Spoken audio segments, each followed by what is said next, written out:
fait la transhumance depuis une quinzaine d'années à Aiguille, parce que Aiguille, au siècle dernier, était un village de bergers, où il y avait plus de 5000 brebis sur la commune.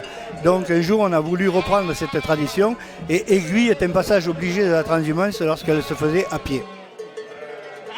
Les bergers que vous avez vus sont des bergers qui sont à l'année sur la commune d'Aiguille depuis de nombreuses années, puisque Nadège Castaldi a repris en grande partie le troupeau de Jean Ventre, avec qui nous avons commencé cette transhumance il y a une quinzaine d'années, qui nous a quittés depuis. Et Nadège, qui était bergère depuis de très nombreuses années, est venue s'installer sur Aiguille avec Bruno Faure pour avoir ce troupeau sur la commune. Aujourd'hui, il est passé environ 1 millier de brebis sur la commune d'Aiguille. À l'époque, ça passait plusieurs jours, puisqu'on avait les troupeaux qui partaient de Crau, et ils ne partaient pas tous ensemble. Donc chaque fois, il y avait un troupeau qui passait, qui s'arrêtait plus ou moins ou sur la commune, des fois pour boire, puisqu'on avait un abreuvoir rue des Boulevard Léon Sarto. Et il faisait boire un peu les troupeaux, et puis après il partait dans la colline, et il faisait paître, il passait la nuit dans la colline, et il repartait le lendemain pour aller sur une autre commune.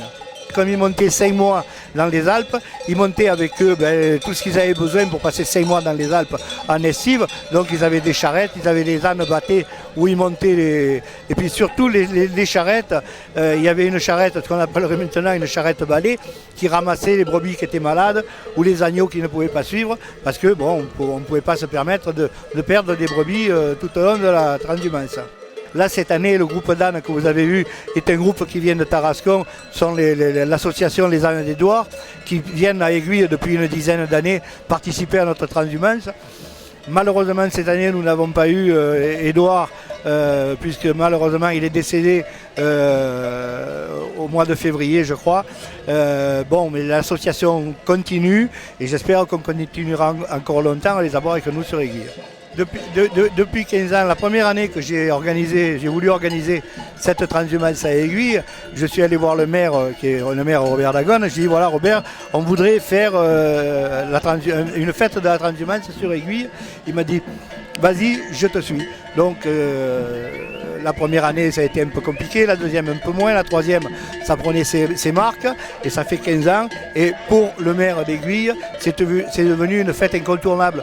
Je pense que si demain j'allais voir le maire et lui dire j'arrête la transhumance, il me dirait tu peux pas faire ça. Voilà, donc je pense qu'on va continuer encore longtemps à faire cette fête de la transhumance. Et vous avez pu voir le monde qu'il y avait. On estime en gros à 2000 ou 2500 personnes qui étaient là pour voir passer le troupeau. Donc pour nous, c'est une réussite, quoi.